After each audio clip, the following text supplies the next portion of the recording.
BJP के लोगों तैयार हो जाओ, हाइड्रोजन बॉम्ब आ रहा है। आने वाले समय में मैं आपको गारंटी करके दे रहा हूं, हाइड्रोजन बॉम्ब के बाद नरेंद्र मोदी जी अपना चेहरा इस देश को नहीं दिखा पाएंगे। 12 ലക്ഷത്തിലധികം ആളുകൾ പങ്കെടുത്ത പടുകൂറ്റൻ റാലിയോടെ രാഹുൽ ഗാന്ധിയുടെ നേതൃത്വത്തിൽ 16 ദിവസങ്ങളായി നടന്ന 1300 കിലോമീറ്റർ നീണ്ട വോട്ടർ റൈറ്റ്സ് യാത്ര സമാപിച്ചിരിക്കുകയാണ്. ജനപങ്കാളിത്തം കൊണ്ട് ഇന്ത്യ സമീപകാലത്തിൽ ഒന്നും കണ്ടിട്ടില്ലാത്ത ഒരു വലിയ മുന്നേറ്റമാണ് ഈ യാത്ര നടത്തിയത്. 12 ലക്ഷത്തിലധികം ആളുകളെ സാക്ഷിയാക്കി ഈ സമാപന സമ്മേളനത്തിൽ അവസാനം പ്രസംഗിച്ച രാഹുൽ ഗാന്ധി വോട്ട് കൊള്ളയുടെ വലിയ ഒരു ഹൈഡ്രജൻ ബോംബാണ് വരും ദിവസങ്ങളിൽ രാജ്യത്ത് പൊട്ടാൻ പോകുന്നത് എന്ന് കൃത്യമായ മുന്നറിയിപ്പ് നൽകിയാണ് അവസാനിപ്പിച്ചത്. എന്തായിരിക്കും ഈ വലിയ ഹൈഡ്രജൻ ബോംബ്? വാരണാസിയിലെ മോദിയുടെ കഷ്ടിച്ചുള്ള കടന്നുകൂടൽ വലിയ വോട്ടർ അട്ടിമറിയിലൂടെയാണോ നടപ്പിലാക്കിയത് എന്നുള്ളതാണോ, അതോ ഹരിയാനയിൽ നടത്തിയ ഭീകരമായ വോട്ടുകൊള്ളയുടെ വെളിപ്പെടുത്തൽ ആണോ? അദ്ദേഹത്തിന്റെ ഈ പ്രസംഗം മുഴുവനായി മലയാളത്തിൽ നമുക്ക് കേൾക്കാം. आप सबका यहाँ बहुत बहुत स्वागत, नमस्कार। इतनी गर्मी में आप यहाँ आए और आपने हमारी बात सुनी, इसके लिए दिल से आपका धन्यवाद करना चाहता हूँ। ये यात्रा बिहार में शुरू हुई, इसको हमने नाम वोटर अधिकार यात्रा दिया। ഇവിടെയുള്ള നിങ്ങൾക്ക് എല്ലാവർക്കും വലിയ സ്വാഗതം, നമസ്കാരം. ഇത്ര വലിയ ചൂടിലും ഇവിടെ വന്ന് ഞങ്ങളുടെ വാക്കുകൾ കേട്ടതിൽ നിങ്ങൾക്ക് ഹൃദയത്തിൽ നിന്ന് നന്ദി പറയുന്നു. ഈ യാത്ര ബീഹാറിൽ ആരംഭിച്ചു, അതിന് ഞങ്ങൾ വോട്ടർ അധികാർ യാത്ര എന്ന് പേര് നൽകി. यहाँ पे शिवसेना के नेता बैठे हैं। महाराष्ट्र में एनसीपी, कांग्रेस पार्टी और शिवसेना से चुनाव चोरी किया गया था।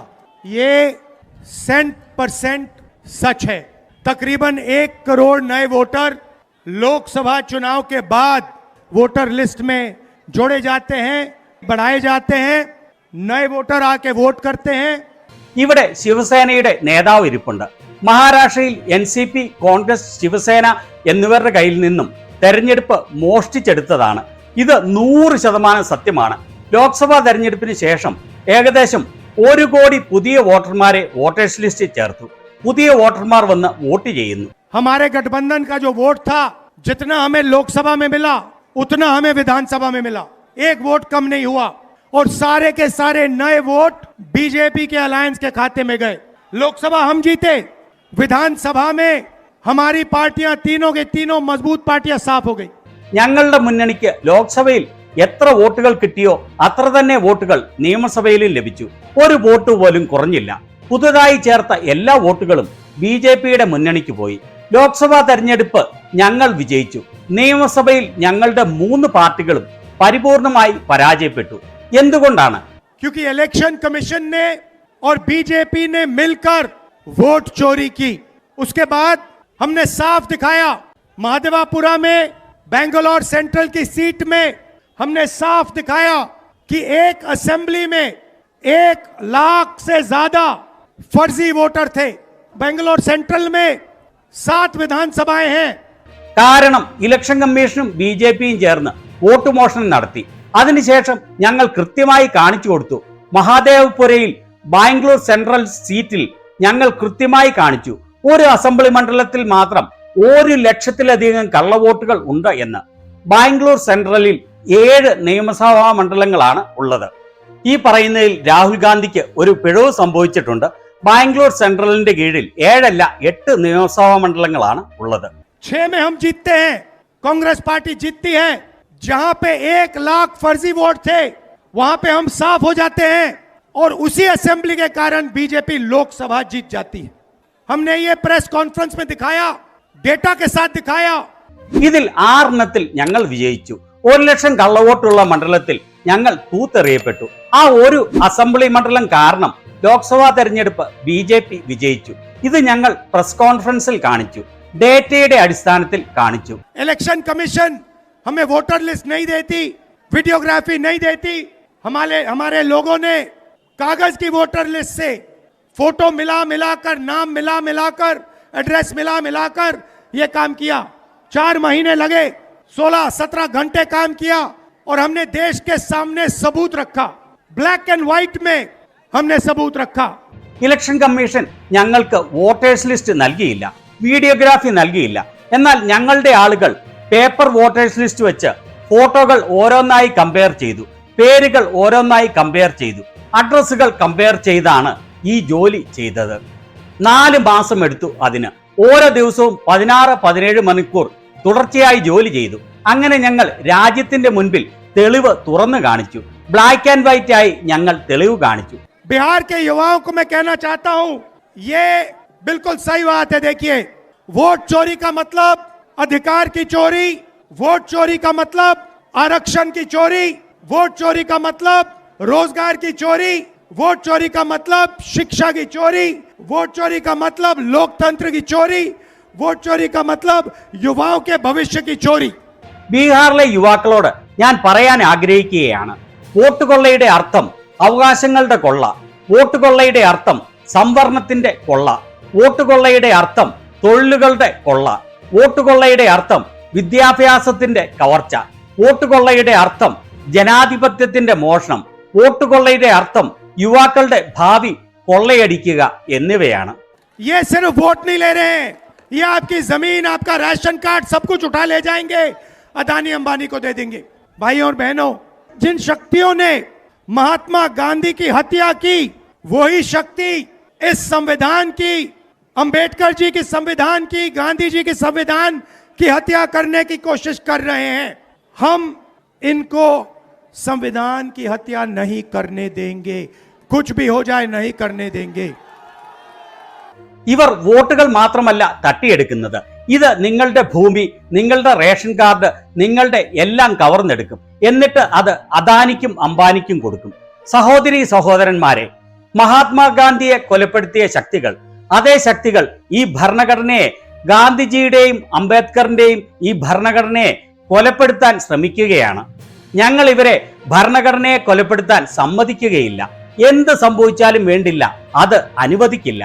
इसलिए हमने बिहार में यात्रा की और आपका क्या जबरदस्त रिस्पॉन्स आया.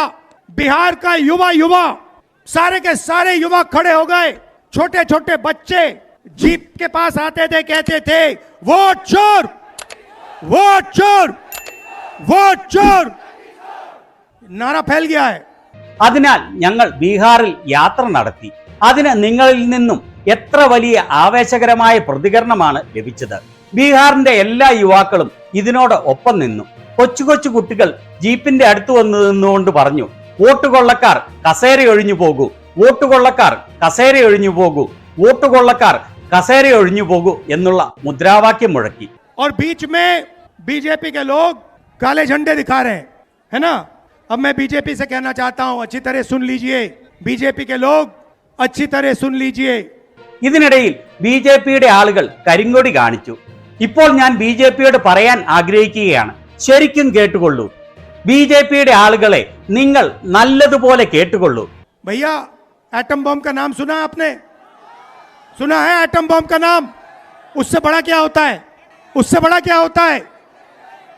एटम बम से बड़ा हाइड्रोजन बम होता है नहीं होता है? माधवपुरा में हमने एटम बम दिखाया था. बीजेपी के लोगों, तैयार हो जाओ, हाइड्रोजन बम आ रहा है, हाइड्रोजन बम आ रहा है, तैयार हो जाइए. സഹോദര, നിങ്ങൾ ആറ്റം ബോംബ് എന്ന് കേട്ടിട്ടുണ്ടല്ലോ. ആറ്റം ബോംബിന്റെ പേര് കേട്ടിട്ടില്ലേ? അതിന് ശക്തമായത് എന്താണ്? ആറ്റം ബോംബിനേക്കാൾ ശക്തമായതാണ് ഹൈഡ്രജൻ ബോംബ്. മഹാദേവപുരയിൽ ഞങ്ങൾ ആറ്റം ബോംബാണ് കാണിച്ചത്. ബി.ജെ.പിയുടെ ആളുകളെ തയ്യാറായി ഇരുന്നു കൊള്ളൂ. ഹൈഡ്രജൻ ബോംബ് വരികയാണ്, ഹൈഡ്രജൻ ബോംബ് വരാൻ പോവുകയാണ്. തയ്യാറായി ഇരുന്നു കൊള്ളൂ. आपकी जो सच्चाई है, वोट चोरी की सच्चाई है, वो पूरे देश को पता लगने जा रही है. ये क्रांतिकारी प्रदेश है. इसने पूरे देश को मैसेज दिया कि वोट चोरी नहीं होने देंगे. और ये जो आपने बिहार में किया है, हमारी जो मदद की, ये पूरे देश में फैल गई है, कोने कोने में फैल गई है. आने वाले समय में मैं आपको गारंटी करके दे रहा हूं, हाइड्रोजन बम के बाद नरेंद्र मोदी जी अपना चेहरा इस देश को नहीं दिखा पाएंगे. नमस्कार, जय हिंद, जय बिहार. നിങ്ങളുടെ തനി നിറമുണ്ടല്ലോ, വോട്ട് കൊള്ളയുടെ തനി നിറം, അത് രാജ്യം മൊത്തം വ്യക്തമായി മനസ്സിലാക്കാൻ പോവുകയാണ്. ഇത് വിപ്ലവത്തിന്റെ നാടാണ്. ഇത് രാജ്യത്തിന് മൊത്തം സന്ദേശം നൽകിയ നാടാണ്. ഇവിടുത്തെ ജനങ്ങൾ വോട്ടുകൊള്ള നടത്താൻ സമ്മതിക്കുകയില്ല. നിങ്ങൾ ബീഹാറിൽ ചെയ്ത ഈ സഹായം രാജ്യം മുഴുവനും പടർന്നിരിക്കുകയാണ്. രാജ്യത്തിന്റെ എല്ലാ കോണുകളിലും പടർന്നിരിക്കുകയാണ്. ഞാൻ നിങ്ങൾക്ക് ഗ്യാരണ്ടി നൽകുകയാണ്, വരുന്ന കാലങ്ങളിൽ ഹൈഡ്രജൻ ബോംബ് പൊട്ടുമ്പോൾ നരേന്ദ്രമോദിക്ക് രാജ്യത്തിന്റെ മുൻപിൽ മുഖം കാണിക്കാൻ സാധിക്കുകയില്ല. ഇതിൽ നിന്ന് വളരെ വ്യക്തമാണ് എന്തോ വലിയ കാര്യമാണ് പുറത്തുവിടാൻ പോകുന്നതെന്ന്. അത് നരേന്ദ്രമോദി വാരണാസി വോട്ടുകൊള്ള നടത്തി വിജയിച്ചതാകുമോ, അതോ ഹരിയാനയിലെ വലിയ വോട്ടുകൊള്ളയുടെ വെളിപ്പെടുത്തൽ ആവുമോ? നിങ്ങളുടെ അഭിപ്രായം എന്താണ്?